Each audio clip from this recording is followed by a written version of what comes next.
Hi, welcome to Starz Recapped.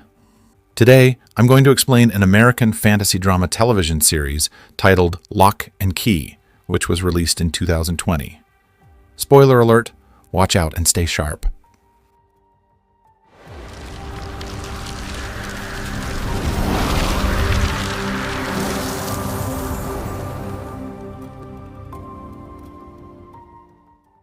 The story kicks off in a creepy little town where a guy is walking home late at night. His phone buzzes.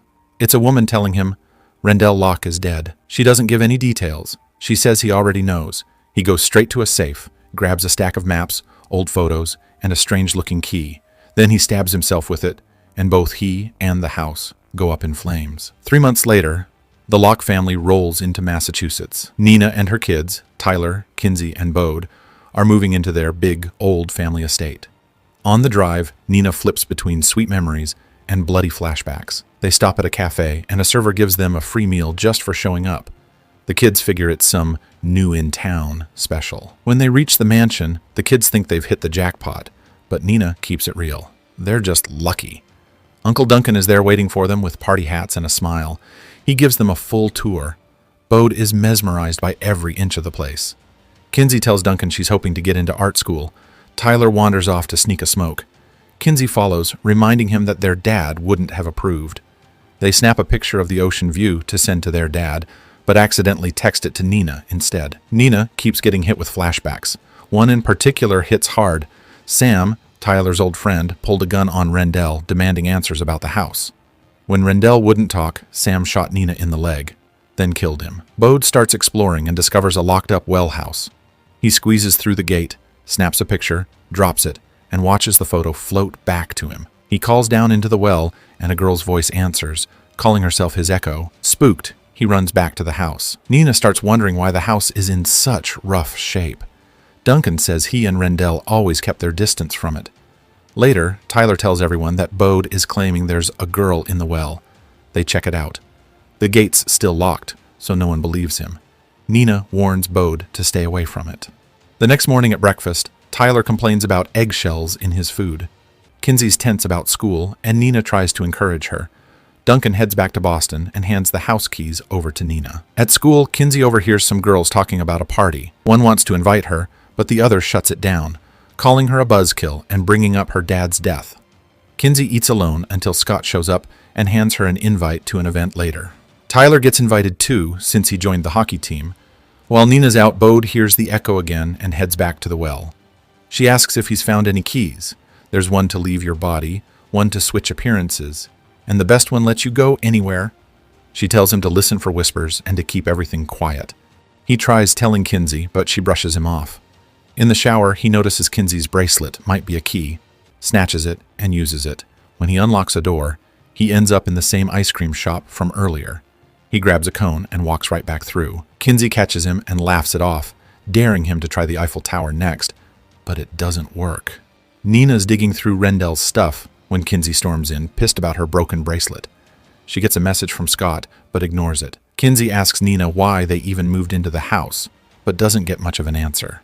Bode hears the whispering again and finds another key, this one with a mirror on it. He shows it to the echo and tells her the anywhere key didn't work for Kinsey. She says, "You've got to picture the door first." Then she sees the mirror key and tells him it talks to the dead. She tells him to show it to his mom. At the party, Tyler tries to flirt with Jackie. Then Eden shows up and they start making out, but he suddenly sees Sam, blaming him for his dad's death. Tyler freaks out and bolts. Kinsey, watching a movie with Scott and friends, has a flashback to Sam's attack. She takes off, telling Scott not all girls are brave, and heads home. At home, Bode uses the mirror key, hoping to see Rendell. Nothing happens at first. Then a mirror pops up with a keyhole. A figure inside calls to him. He runs to tell Nina, who thinks it's just an illusion, and steps through, only to get trapped in a mirror world with no way out. Bode runs to the echo for help. She appears fully and tells him she'll help if he hands over the anywhere key. She explains it's called the prison of the self, says no one ever gets out of it. Then she slips through the well house door, leaving him stuck. Bode races back, grabs a rope, and pulls Kinsey and Tyler into the mirror world. Tyler jumps in and pulls Nina out. Everyone's shaken. Bode spills everything about the keys and the strange happenings. Nina acts like nothing happened, leaving the kids confused and staring. Bode keeps digging into the mystery of the keys and the strange woman from the well, the one he calls Echo. Kinsey asks Nina if she remembers anything about the mirror, but Nina brushes it off, saying she'll clean it later. Kinsey suggests the hallucinations might be from mold, but Bode says this magic only works on kids.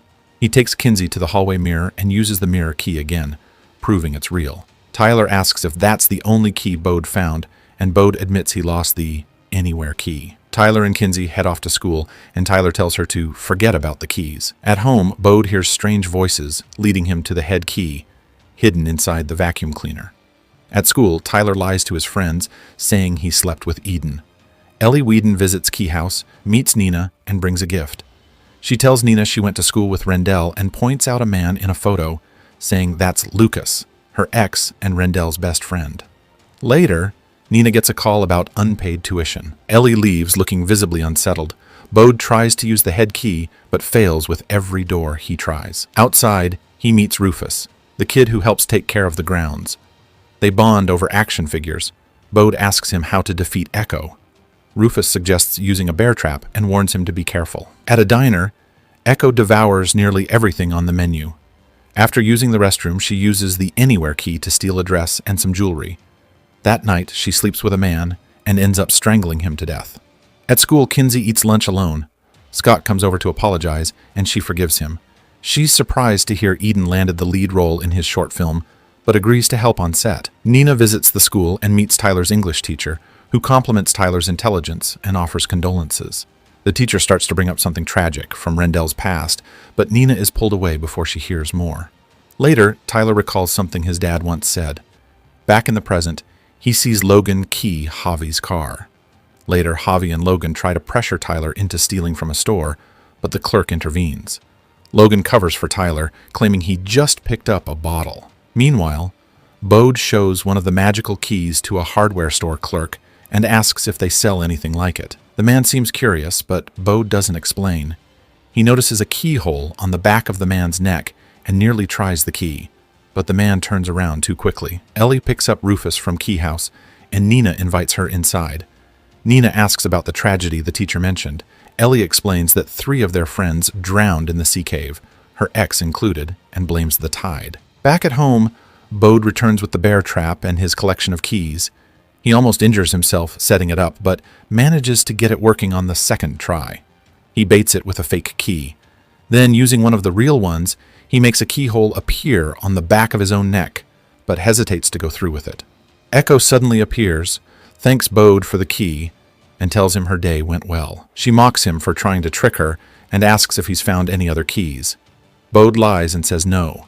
She warns him to hand over any new ones he finds, then uses the anywhere key to disappear. Scott's short film starts falling apart due to script issues, and Kinsey agrees to step in. She struggles during a scene involving fake blood, triggering flashbacks to the trauma that brought them to Keyhouse. She apologizes to Scott, who reassures her they can reshoot it. At dinner, Nina asks Duncan why Rendell never told her about the drownings. Duncan says he doesn't remember. Despite living there at the time, Nina is left confused. Kinsey comes home covered in fake blood, startling Nina. Kinsey explains it's for the film and goes to clean up. She remembers when Rendell gave her a gold bracelet, the same one Bode found the anywhere key in. Later, Bode finally uses the head key on himself, inserting it into the keyhole on his neck. His body goes limp, and his spirit steps out.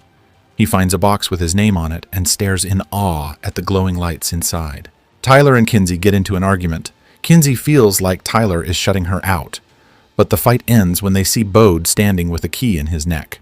Moments later, he reappears and invites them to explore the magic inside his mind. Tyler and Kinsey follow Bode into the box and realize they're actually inside his mind, where even emotions can take form. Bode opens another box, and it sends them into a memory of their late father, Rendell. But they can't interact with him, which leaves Kinsey heartbroken. Afterward, Bode removes the key from his neck and brings them back to reality. Tyler, now curious, asks how Bode finds the keys. Bode explains that he can hear them. Kinsey points out their dad must have known about the keys. After all, one was hidden in her bracelet. Worried about the key's power, Tyler takes them from Bode. Bode warns them about the mysterious woman from the well house, who's trying to collect them. Kinsey decides to keep the head key, while Tyler holds on to the mirror key. Meanwhile, Echo is at a cafe looking for someone named Mark. After finding what she needs, she uses the Anywhere key to travel to a rundown building. Inside a safe, there's no key, but she notices one hanging around a child's neck. She asks if it's a head key. The boy says no, his key works like a lighter. Echo tests her own, then coldly pushes the boy onto train tracks and steals his key. At school, Scott gives Kinsey 2 tickets to see a local band. When she asks if it's a date, he tells her they're just hanging out. She turns him down, saying she has a paper due. Scott takes the tickets back, but says she can let him know if she changes her mind. Later, Kinsey joins Nina and Bode to watch Tyler play hockey. They bump into Ellie, and Nina agrees to have dinner with her. During the game, some kids start harassing Kinsey. Tyler steps in, which leads to a fight. He gets hurt, and afterward, Nina is pulled aside and warned about his behavior. The next day, Kinsey gets a message from Scott saying he'll be at the concert. She starts typing a reply, but changes her mind and leaves it unanswered. Tyler apologizes for the fight, but Kinsey brushes it off. She tells him she wants to use the head key on herself. They enter her mind and find themselves in a giant mall, surrounded by colorful boxes representing memories of their dad. One of the memories plays and reveals more than what they saw in Bode's version. Suddenly, the memories begin to shift. Tyler wants to leave, but Kinsey takes them into the memory of their father's murder in Seattle. She blames herself for not being brave enough to stop it. Inside the memory, a violent woman attacks them. They manage to fight her off and exit Kinsey's mind. Strangely, Tyler ends up with a wound in real life where he was hurt in the memory. That night, he goes to bed listening to the ending of one of their dad's old bedtime stories. At dinner, Ellie orders wine, which clearly upsets Nina, who reveals she's sober. Ellie seems uneasy when Nina mentions Bode's imaginary friend at the well house, suggesting she knows more about Keyhouse than she's letting on. Later, Bode hears whispering coming from a painting and finds a hidden key. He uses it on the big library door, and suddenly his spirit separates from his body, and he becomes a ghost, floating through the house. He has fun flying and ends up in the Keyhouse graveyard, where he meets the ghost of Chamberlain Locke. Chamberlain explains that only people who die at Keyhouse can remain as ghosts, and that Rendell used to use the same key to fly around when he was a kid. When Bode sees Nina arrive home, he rushes back to his body. On the way, he spots Ellie opening the well house door and calling out for someone named Lucas. Later, Kinsey talks with her mom before heading out to meet Scott at the concert, but changes her mind and leaves. Instead, she uses the head key again to literally remove the terrifying figure from her mind. Meanwhile, Nina flips through an old yearbook and notices several Omega symbols. She suddenly remembers that Sam had the same symbol tattooed on his wrist the day he killed Rendell. The next morning, Kinsey debuts a whole new look. Pink streaks in her hair, curled lashes, and she even makes breakfast like she's starting fresh. She tells Nina she finally feels like herself since moving into Keyhouse. After Nina leaves, Tyler picks up on the change in her vibe. She brushes it off like it's nothing. On the way to school, Kinsey drops a bomb. She used the head key to physically remove her fear. Tyler's not okay with it, but she insists she's fine. She even says their dad used the keys too. Later, she tells Scott she wants back in on the short film, and straight up tells him she likes him. She invites him over the next night. Back at Keyhouse, Ellie stops by. Nina asks if she can help track down anyone from Rendell's old friend group. Ellie says Aaron's still around, but locked up in a psychiatric hospital after some kind of accident. She also mentions that another guy, Mark, died in a fire before the family moved in. Still, Ellie says being back at Keyhouse feels strangely right. She takes Nina to the basement and mentions a room she remembers as the ping pong room. But when they get there, it's sealed off. They break through the wall and find an old game room full of strange items. Nina notices Ellie poking around like she's looking for something, but Ellie brushes it off. At the psych hospital, Echo pays a surprise visit to Aaron.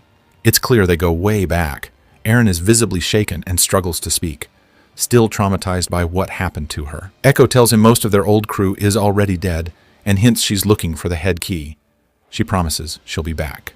Back at Keyhouse, Bode sees Rufus raking leaves and asks him about Lucas. Rufus says Lucas was Ellie's first love, but he's been gone for a long time. When Bode brings up the well house, Rufus says his mom strictly forbids him from going near it, says some really dark stuff happened there. Later, Bode flips through a war history book and comes across a creepy illustration of Echo. It looks like she's staring right at him. He quickly slams the book shut. At school, Jackie tells Tyler he signed up for a 5K race organized by Mr. Ridgway. Tyler's not thrilled, but he agrees to do it anyway. Later, he talks to Ridgway about dealing with grief. Ridgway encourages him to stop holding back and start trying new things. Back at Keyhouse, Bode's busy stuffing gum into all the keyholes, hoping to block Echo from sneaking in with the anywhere key. Meanwhile, he finds Tyler digging through Kinsey's things, searching for the head key. Bode tells Tyler where Kinsey hid the key. In return, Tyler lets Bode step inside his mind. Tyler tosses a history book into the mental space. Now Bode knows it cover to cover. Elsewhere, Nina's struggling with memories of Rendell, clearly missing him. Tyler and Jackie spend time together downtown, talking about random topics like books, and even Jane Austen. Tyler feels awkward and isn't sure if she's joking with him. Later, they meet again at the library and actually bond over books before heading out for food. That night, Scott shows up at Keyhouse just like Kinsey planned. She's excited, no one else is home. She gives him a full tour, and they end up in her room. Scott's clearly nervous. When he notices the head key, he's startled. Kinsey decides to show him how it works. She takes him into her head, proving the keys, and the house's magic are real. At first, Scott thinks he's dead, but then he starts to relax. Kinsey shares a memory of her dad at the aquarium. Scott is amazed and admits he's always believed in this kind of thing. They share a kiss before exiting her mind. Later, Tyler comes home with food from Bill's, trying to smooth things over.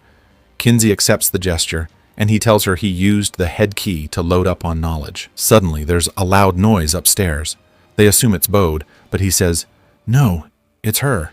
The woman from the well house. Echo has set a fire as a distraction and grabs Bode, demanding the keys. He refuses.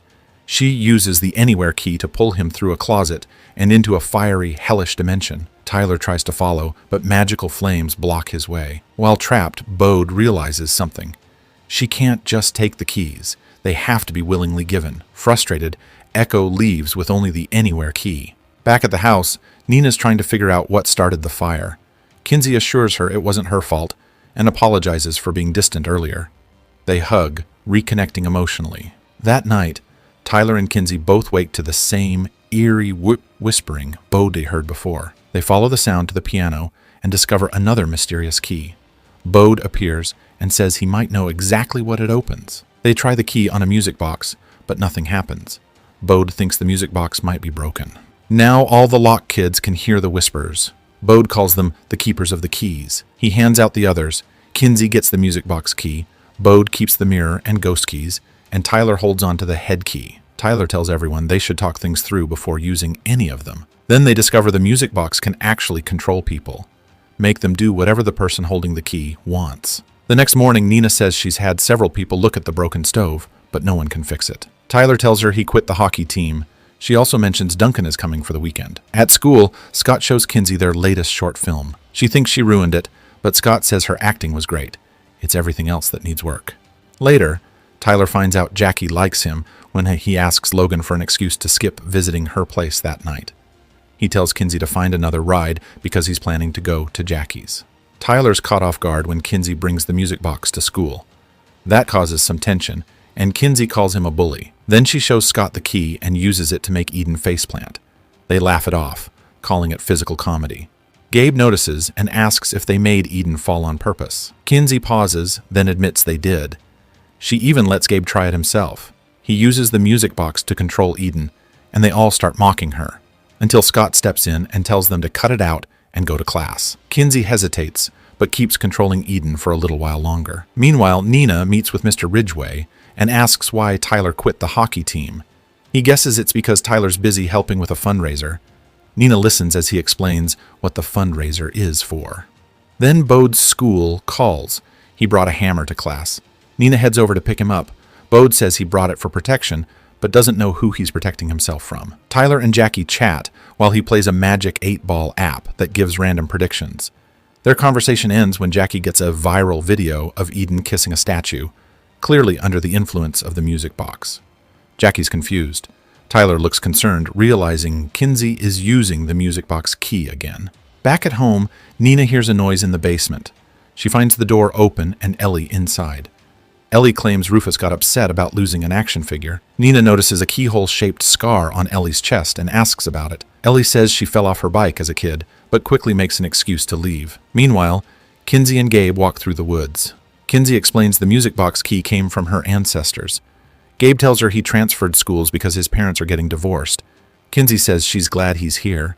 Tyler shows up and demands Kinsey hand over the key, saying Bode should be the one to keep it. Kinsey refuses and says she believes their family is safe because whoever Echo is, she can only take the keys if they're willingly given. They get into a heated argument. Kinsey tells Tyler to stop thinking about her at all. Tyler leaves, angry, just as Duncan arrives at Keyhouse. Duncan visits Bode, who says he's mapping the house. Bode asks if Duncan remembers Chamberlain Locke from the old painting. Duncan explains Chamberlain died over 100 years ago and brushes it off. Bode tells him he talked to Chamberlain, who said he and Rendell used the keys when they were kids. Duncan looks concerned but pretends not to remember. Bode tells him it's okay if he doesn't. Later, Nina visits Mr. Ridgway's home and shares her suspicions. Both Rendell and Ellie have the same scar on their chests. She finds it odd that two people could get identical scars from totally different accidents. Nina starts to think maybe Ellie or Rendell wasn't telling the truth. She also remembers that Sam Lesser mentioned Keyhouse before he died, and now suspects there's more going on than anyone's admitting. Mr. Ridgway tries to calm Nina down, thinking she's just overwhelmed by Rendell's death, but she's not convinced. At Jackie's house, Tyler and Jackie talk about Eden, pretending the whole thing was just acting. They chat about Tyler's life in Seattle and how he lost friends after his dad died. Jackie compliments him, and they start kissing. Kinsey texts Gabe and Scott, but Scott throws pebbles at her window to get her attention. She jokes that he could have used the front door, and he jokes that throwing pebbles is more his style. Scott asks if they can use the keys to improve their movie. Kinsey agrees, but warns him to keep the keys a secret. Before he leaves, Scott notices a photo of the Locke family and some friends, including one of Rendell and a group of people who supposedly drowned. Scott mentions he read about the drowning incident. Nina stops by Ellie's house, but Ellie isn't home. Rufus answers the door and says he'll let Ellie know she came by. Nina asks if Rufus still has all his action figures, and he says he does. Nina gets suspicious. Later, Nina gets a voicemail from Mr. Ridgway saying he has something important to show her. When she calls back, he doesn't answer. At home, Kinsey tries to talk to Tyler about the photo, but he shuts her down, reminding her that she told him to stay out of her life. Kinsey thinks Rendell didn't want to return to Keyhouse because his friends died, even if it meant leaving the keys behind. They hear the mysterious whispers again and head to the graveyard. Tyler says they should ignore them, but Kinsey insists they follow the sound. They find a key hidden in a vase and spot a keyhole in a nearby tree. When they insert the key, glowing jars rise from the ground. The jars contain memories, mostly involving Rendell and Duncan, but they realize the memories actually belong to Duncan. One shows Rendell and Duncan using a key to change their appearance. Another shows the kids from the drowning photo attacking a man.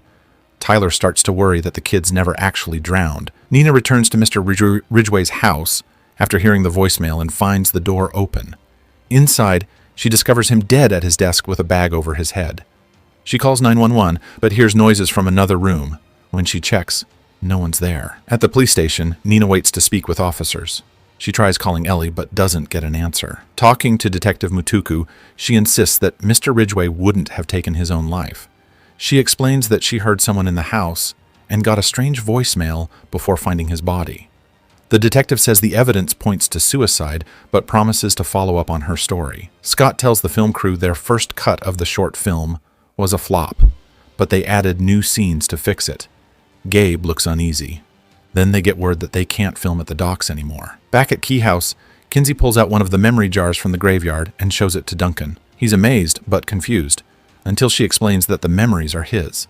Duncan says they seem familiar, but can't fully recall them. Kinsey starts to think this was a bad idea, then Duncan forgets seeing the memories altogether. Tyler returns home after an awkward moment with Jackie about the keys he wears around his neck. Kinsey tells him Duncan couldn't understand the memories. Tyler says adults can't remember magic. Kinsey points out that Duncan seemed drawn to one memory of young kids heading toward the caves. She thinks something doesn't add up. Tyler snaps, blaming Duncan for his friends' deaths. Frustrated, he says he's done with it all and throws the keys at Kinsey. The next day at school, there's a memorial for Joe Ridgway. Nina spots Ellie there and asks why she never called her back. Nina brings up the matching scars on Ellie and Rendell. Ellie explains that she, Mark, and Aaron gave themselves the scars to honor lost friends. Nina asks where Aaron was the night Joe died. Ellie claims he was home, but Nina says she stopped by Aaron's place before finding Joe. The conversation turns tense, and Ellie storms off. At school, Scott shows the team the new scenes he filmed with Kinsey. Everyone's impressed and curious about how they pulled off the effects. Gabe jokes that it looks like magic. Scott asks where they should film next since the docks are no longer available. Kinsey suggests the drowning caves. The group hesitates, but Gabe agrees, and they decide to go. Back at Keyhouse, Bode hears voices again and heads to the sewing room, where he finds another key. He realizes it fits the locked kitchen cabinet and thinks it's a Narnia moment, so he climbs inside. Nothing happens, so he comes back out and runs into Na. Their conversation ends when the detective tells Nina that Joe's death will be ruled an unthinkable act because of his mental state. The detective also gives Nina a box with Joe's belongings. Bode walks through the cemetery and meets Echo.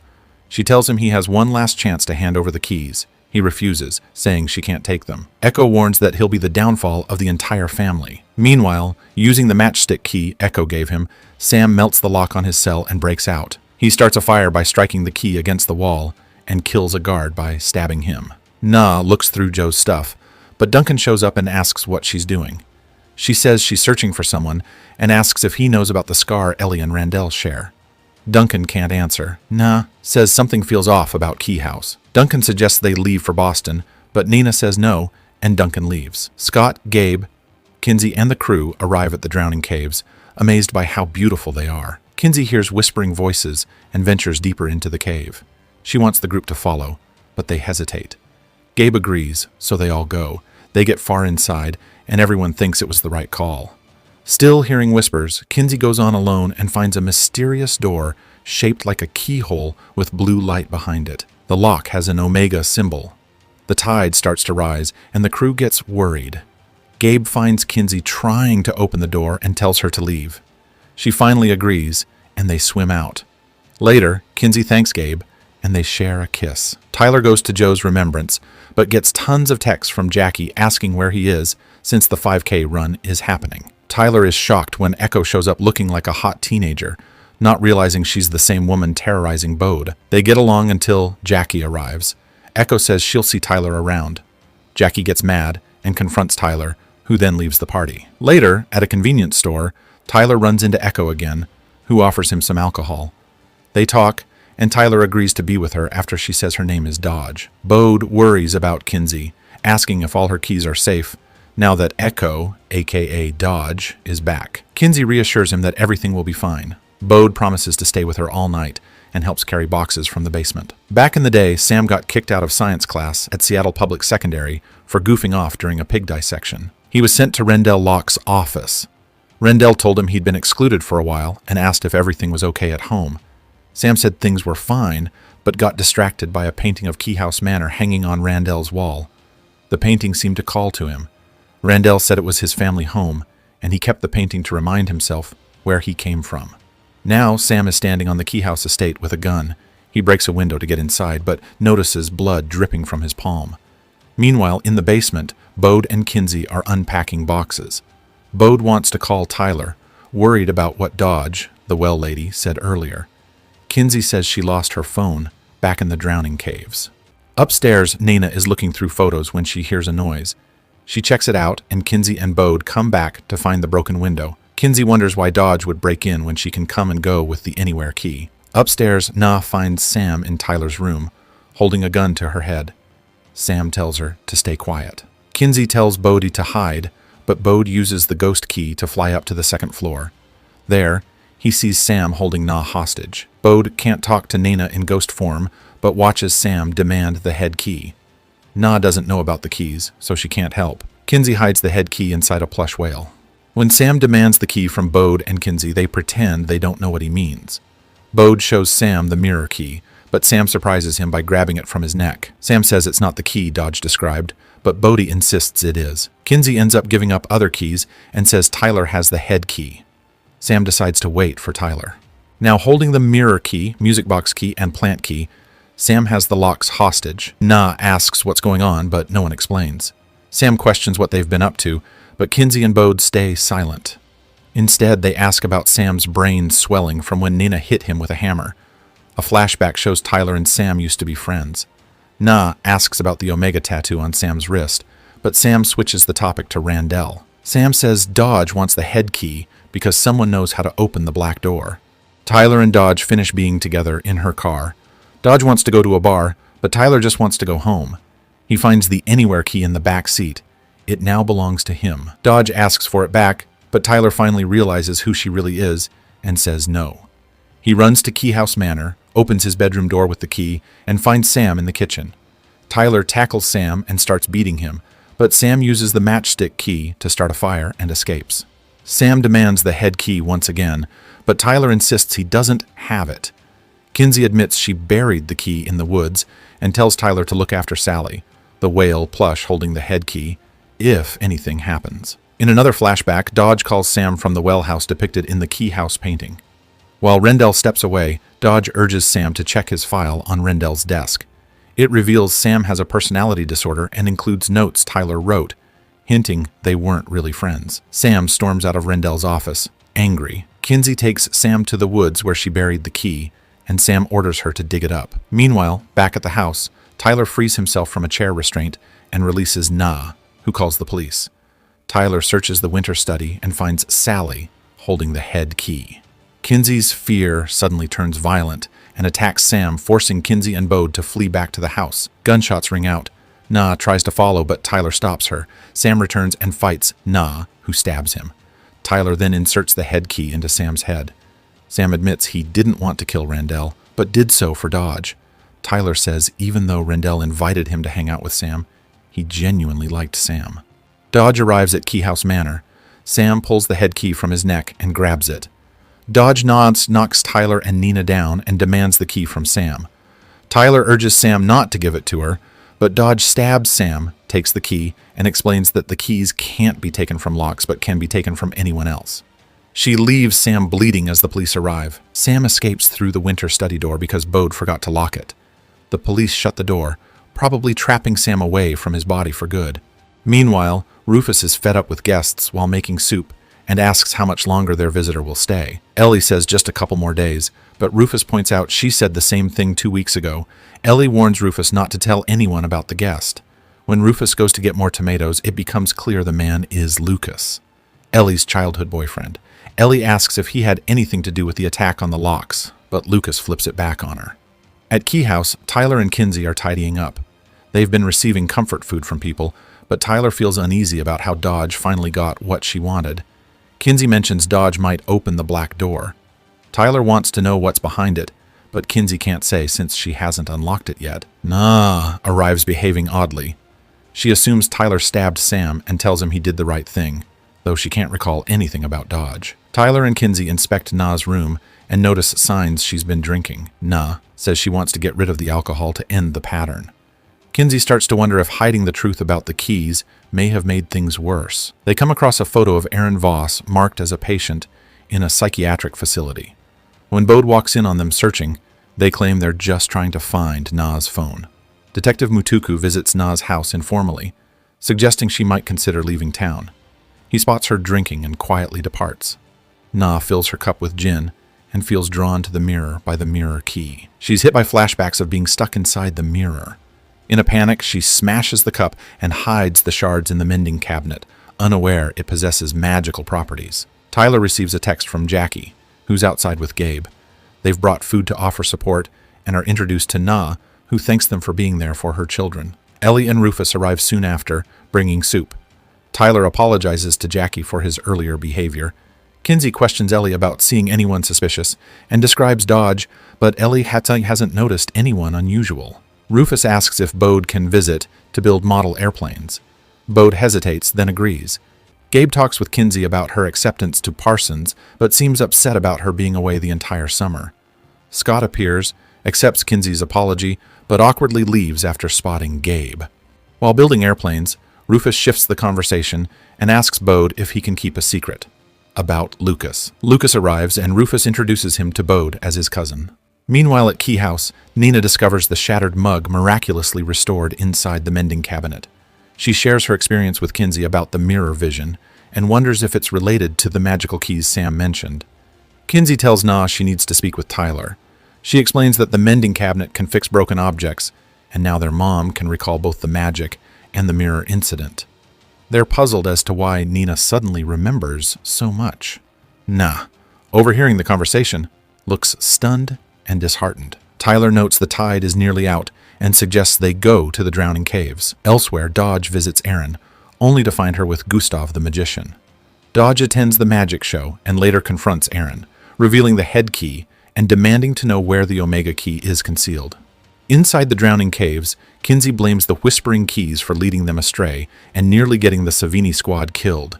She regrets not stopping Sam when she had the chance. Tyler reassures her, saying she was just protecting Bode. They eventually reach the black door and find an inscription listing the original keepers of the keys: Rendell Locke, Lucas Caravaggio, Aaron Voss, Ellie Whedon, Mark Cho, Kim Topher, and Jeff Ellis. Most are deceased, except for 2.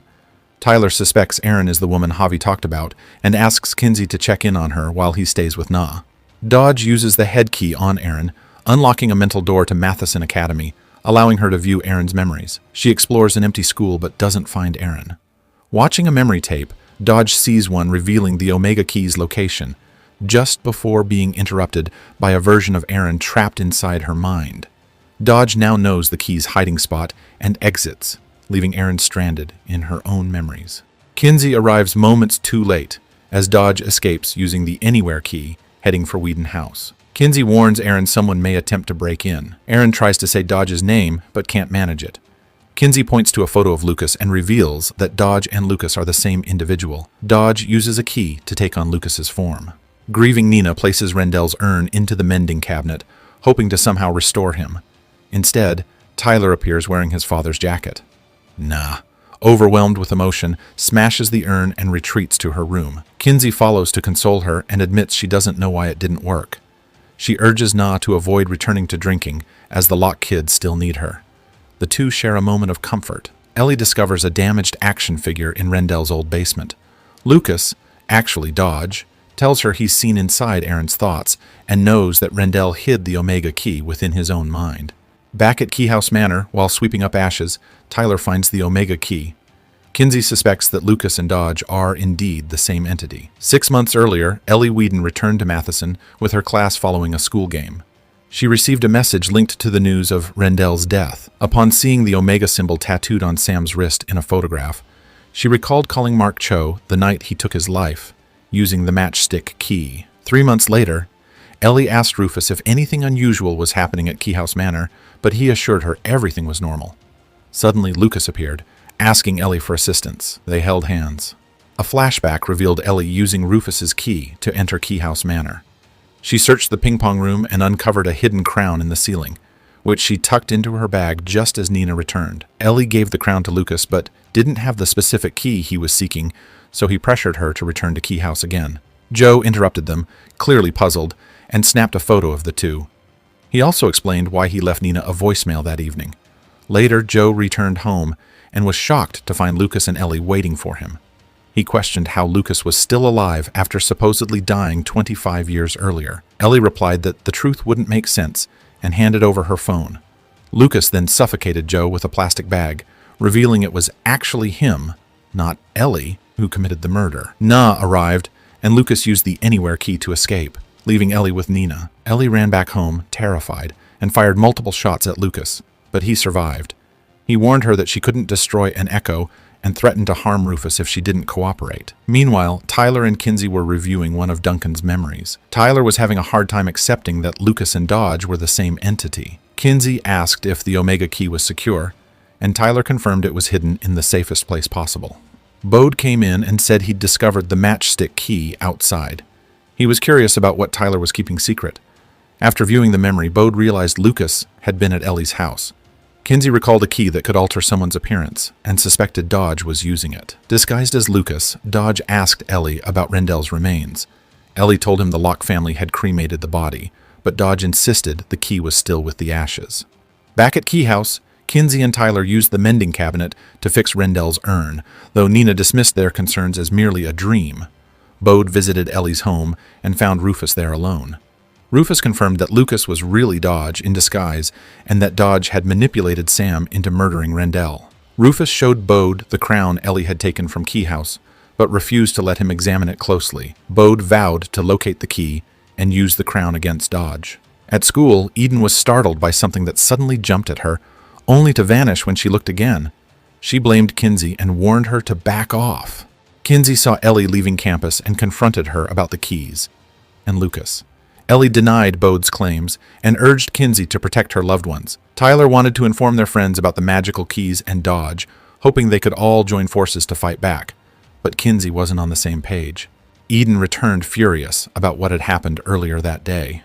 A creature, brought to life by Kinsey's fear, attacked Eden once more. They managed to fend it off, leaving everyone shocked. Outside Keyhouse, Ellie glanced at Rendell's urn through the window, but chose not to go inside and instead went home. She began packing to leave town, telling Rufus that Lucas was forcing her into something she despised. Rufus mentioned that Bode was on the hunt for the crown's key and showed Ellie where Lucas was hiding the rest. Ellie asked if Bode knew, but Rufus said he didn't. Meanwhile, at school, Tyler told Logan and Jackie about the keys and Dodge, but they didn't believe him. To convince them, Tyler used the matchstick key to ignite a book. Jackie left, bewildered. In the nurse's office, Eden questioned everything she'd seen. Kinsey explained the creature was her own fear made real, attacking things she was afraid of. Tyler confessed to telling Jackie, and Kinsey commented that Eden was taking it better than expected. When Gabe and Scott arrived, Kinsey teased about dating both, leaving them stunned. Later, Ellie called and asked to meet at Keyhouse. She confessed she had intended to make things right, but lost her nerve. After graduation, the original group had stayed over at Keyhouse, where Rendell wanted to explore the black door. They discovered a way to retain their memories of magic, but when they opened the black door, bolts of glowing blue light shot out, striking Lucas. Ellie showed the Locke siblings a memory from that night. Lucas demanded the Omega Key. Kim used the matchstick key to attack him, but Lucas killed both Kim and Jeff. As he tried to kill Aaron, Rendell intervened and killed Lucas to stop him. Duncan witnessed it all, so they erased his memory and buried it using the plant key. They created a cover story, claiming their friends had drowned, and divided the keys among themselves, vowing never to use them again. Rendell kept the Omega and Anywhere keys. Aaron was given the head key. Ellie held onto the identity and echo keys, and Mark had the matchstick key. Mark later took his own life to protect the secret. Tyler inquired about the echo key, and Ellie explained it could bring someone back, but not as they once were. Bode recognized the keyhole on the crown from the keyring at Keyhouse. Ellie admitted she'd reached her limit and used the echo key at the well house, unintentionally summoning Lucas, who was actually Dodge. Lucas asked if she had more keys. Ellie revealed the identity key. Lucas told her he couldn't leave the well house unless he had the Anywhere key, which was with Rendell. Ellie admitted breaking the pact of the key keepers and said everything was her fault. When Kinsey asked how Dodge appeared as a woman when she met Bode, Ellie said the identity key allowed her to change forms. Kinsey asked how they could destroy the echo. Ellie replied it couldn't be killed, only trapped again inside the well house, and it needed the Anywhere key to escape. Bode gave Ellie the shadow key and explained that the Crown of Shadows grants control over shadows. Ellie returned to retrieve the Crown of Shadows, but Lucas appeared, already aware the keys had gone missing. Ellie confessed to taking the head key and searching through the ashes for the Omega key, but suspected the Locke kids had already found it. During a scuffle, Rufus stabbed Lucas with a screwdriver. In the chaos, Lucas managed to steal both the shadow key and the Crown of Shadows from Ellie's bag. At Keyhouse, Tyler, Kinsey, and Bode wait anxiously for Ellie's return with the Crown of Shadows. Instead, Dodge appears, wearing the crown and commanding Shadows to hurl a car across the driveway. They rush to barricade the door, but shadows seep in through other cracks, allowing Dodge's demonic spirit to enter. One demon attempts to dig through Rendell's urn searching for the Omega key, but finds nothing. Bode realizes that turning on the lights repels the demons. He attaches the matchstick key to his toy lightsaber, wielding it as a weapon. Suddenly, the electricity cuts out, and the shadows flood back. Kinsey heads to the basement to reset the fuse box, but is ambushed by demons. She fights them off with a matchstick and finally restores power, pushing the demons away. Meanwhile, Bode stabs Dodge's shadow with the matchstick key, causing it to explode and knocking Dodge unconscious, though she remains alive. The Crown of Shadows is nowhere to be found, and Tyler reveals the Omega key is hidden inside the mending cabinet. Tyler wants to imprison Dodge back in the well house, but without the Echo key, Kinsey suggests using the Omega key to banish Dodge through the black door. Tyler and Kinsey summon Gabe, Scott, Eden, and Jackie to assist in transporting Dodge to the drowning caves. Scott expresses concern about the tides, recalling previous dangers there. At the black door, Kinsey feels uneasy about their plan, but Tyler urges haste. They open the door, revealing a swirling blue mist with black tendrils stretching infinitely. They cast Dodge inside and lock the door using the Omega key.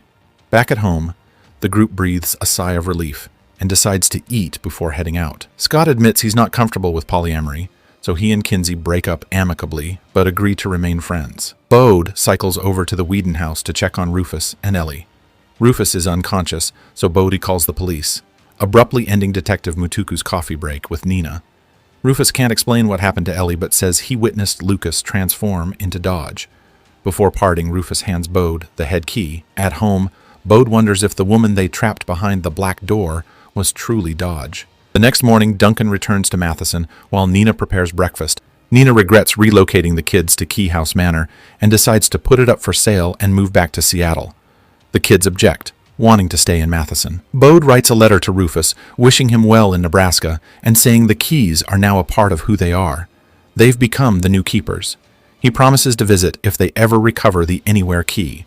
The Locke family scatters Rendell's ashes along the cliffs near the drowning caves. Later on, Kinsey makes dinner plans with Gabe, and Tyler goes fishing with Jackie's family. Gabe shows up, but flashbacks reveal he's actually a decoy created by Dodge, who used the identity key to disguise Ellie, meaning the person they trapped wasn't Dodge, but Ellie. Meanwhile, Eden ends up possessed by a demon that came through the open door. Dodge and Eden's demon ally together, paving the way for chaos in the next season. That's my explanation of the American series Locke and Key. So, guys, what do you think of the series? Drop your thoughts in the comments. Don't forget to subscribe for more videos like this, turn on notifications, and leave a like to support the channel. Thanks for watching.